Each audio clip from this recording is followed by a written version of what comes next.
Olá pessoal, tudo bem? Hoje estaremos iniciando o capítulo 2, cujo título é Da Vida à Morte. Este capítulo nós vamos dividir ele em 3 partes. Vamos iniciar? Adão tinha a vida divina pulsando em suas veias. Ele possuía a natureza de Deus, a vida eterna habitando em sua circulação sanguínea. Ele tinha o amor resplandecente do Senhor fluindo através de seu ser. Deus é bom. Ele é o autor de toda a boa dádiva e de todo o dom perfeito. Tiago 1,17. Adão tinha a virtude celestial, pura e saudável, pulsando através de suas veias.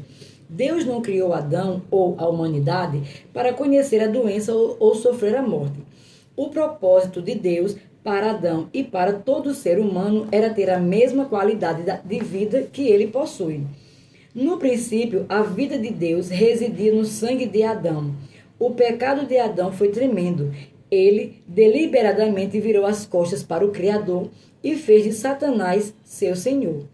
O primeiro homem cometeu o ato condenável do mais alto grau de traição e vendeu a si mesmo e a humanidade para a escravidão do pecado. É o inverso de nascer de novo. Quando uma pessoa nasce de novo, o Espírito e a natureza de Deus, que é a vida, entram nela. Adão permitiu que a natureza de Satanás, que é a morte, entrasse nele. Quando a morte entrou, a vida saiu. Tudo o que restou foi a existência biológica vulnerável à doença e à morte física. Viver separado de Deus na carne não é viver de verdade. Quando o pecado foi concebido, Adão foi amaldiçoado. Sua natureza mudou e seu sangue foi contaminado pela iniquidade. Seu sangue estava infectado e porque Adão foi o progenitor de toda a humanidade, seu pecado passou para todos os homens, até mesmo para aqueles que não pecaram à semelhança da transgressão dele. Romanos 5,14. As pessoas não precisam ser ensinadas a pecar. Desde o tempo da queda do homem, o pecado tem dominado a sociedade. A grande questão do homem não é que ele seja imoral, por isso é apenas um sintoma.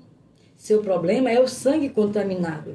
As consequências não foram somente físicas, mas também espirituais. Romanos 5, verso 12 a 15.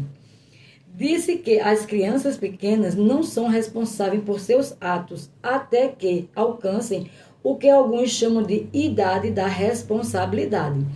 No fim, a iniquidade destrói a sua inocência. Ninguém precisa ensiná-las a pecar. Elas o fazem espontaneamente. No entanto, as crianças precisam ser ensinadas a não pecar. Esta é uma grande verdade. Até mesmo as pessoas civilizadas, as quais, por meio do autocontrole e disciplina, conseguem comportar-se decentemente, também estão condenadas porque sua natureza está errada. É difícil para alguns entenderem isso, mas o pecado é uma doença espiritual. Minha opinião é que o pecado é realmente uma doença sanguínea hereditária. É uma maldição familiar passada de Adão para toda a raça humana, mesmo para aqueles que não pecaram da mesma maneira que Adão. Romanos 5,14. A humanidade foi e está infectada pelo pecado. Só existe uma cura, a vacinação com o sangue de Jesus. O pecado era um problema tão grande nos dias de Noé que o Senhor se arrependeu de haver feito o homem. Então disse Deus a Noé: o fim de toda a carne é vindo perante a minha face, porque a terra está cheia de violência, e eis que eu desfarei com a terra. Gênesis 6,13. A doença do pecado foi tão terrível que a humanidade teve de ser destruída como um rebanho de gado infectado por antraz. Contudo, um homem, Noé e sua família foram poupados. A Bíblia diz que Noé, porém, achou graça aos olhos do Senhor. Verso 8. Deus poupou Noé e sua família porque ele foi um pregador da justiça. O Senhor viu esperança nele, mas a transgressão exigia que o restante dos seres humanos fosse exterminado. Veio uma grande inundação sobre a terra, pondo um fim à humanidade seriamente contaminada. Talvez diminuindo a proliferação da praga do pecado, Deus poderia realizar seu plano de redenção antes de atingir um ponto crítico. O Senhor começaria novamente através da linha de sangue de Noé.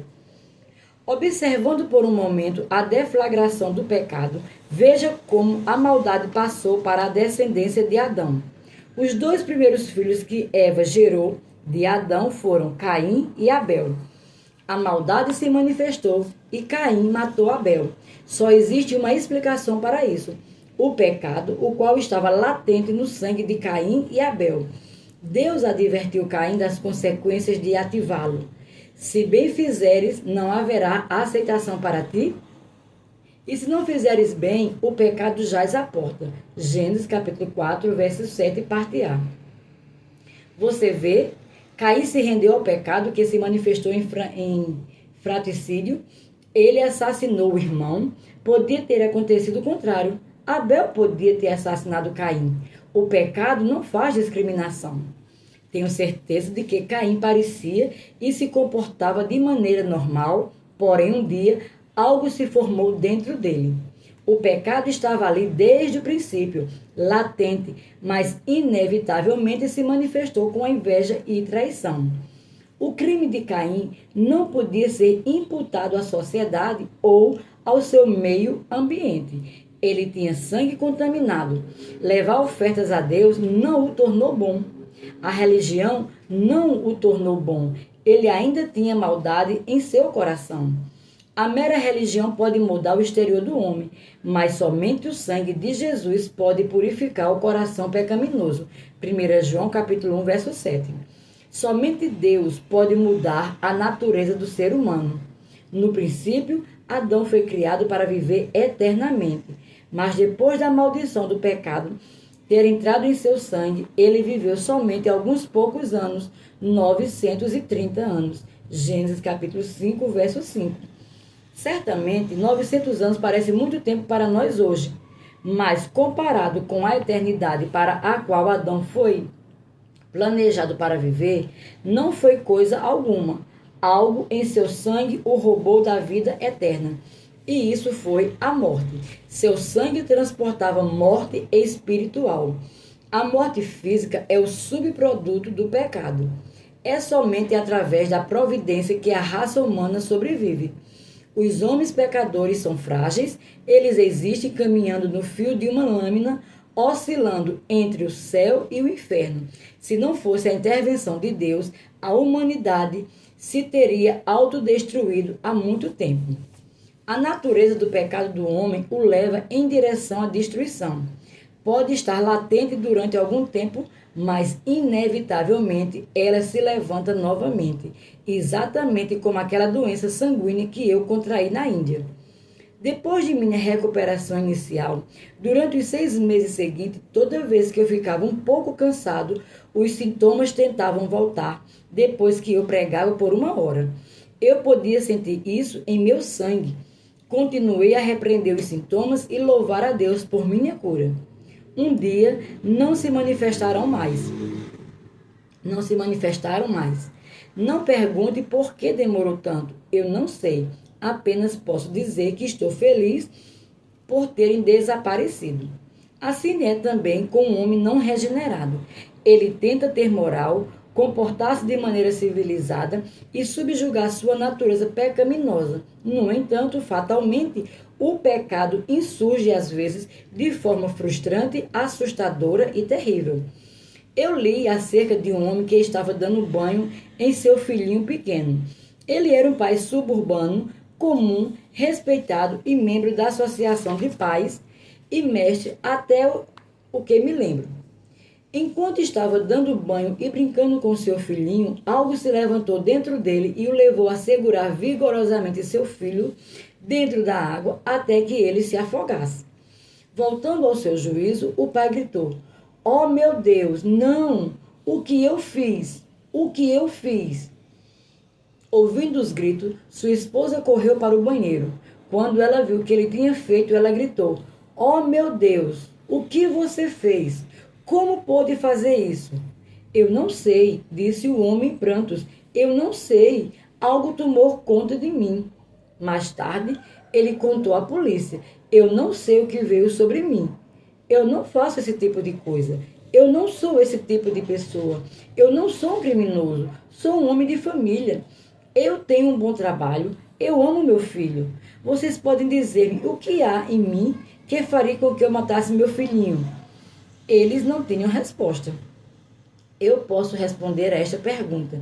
Existe algo no homem inato, sinistro, como esporos de morte, espreitando em seu sangue, impelindo-os a pecar. A única esperança para qualquer um é uma transfusão de sangue não contaminado e sem pecado. A sociedade não precisa de mais leis ou religiões. Não é uma questão de moralidade, mas de pecado. As pessoas chamadas de civilizadas são tão pecadoras quanto as selvagens. A transgressão não respeita as pessoas.